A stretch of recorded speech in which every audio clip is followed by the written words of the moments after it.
Class 8 exercise 13.2 এর question number 4 আছে an empty tank can be filled up in 1 hour 20 minutes by 6 pipe. If 5 similar pipes are used, how much time will be required to fill up the tank?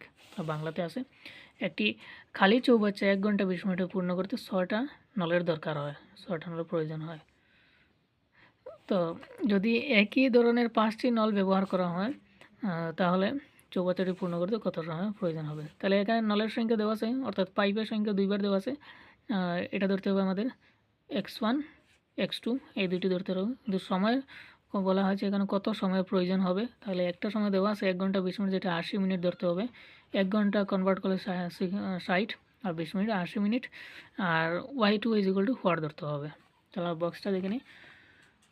Pipe x ধরতে হবে, time Y ধরতে হবে, কারণ এখানে pipe দুইটা দেওয়া আছে, একটা আছে 6টা নল বা 6টা পাইপ, আর একটা আছে 5টা পাইপ।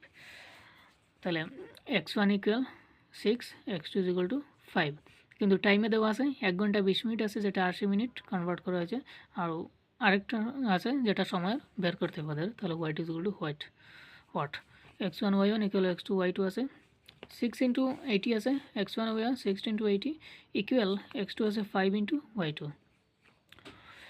6 × 80 ডিভাইডেড বাই 5 আছে, 5 দ্বারা 80 যদি ডিভাইড করে তাহলে 5 16 যা 80 হবে, আর 6 আর 16 ইন্টু করার পর 96 হবে, 96 ইকুয়াল y2।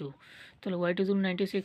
যদি 96 হয় তাহলে টাইম কত হবে আমাদের? 1 ঘন্টা হয় 60 মিনিট, 60 মিনিটে 1 ঘন্টা হয়, 60 মিনিটে 1 ঘন্টা হলে আরও 36 প্লাস করলে 6 96, তাহলে আমাদের হবে 1 ঘন্টা 37 মিনিট।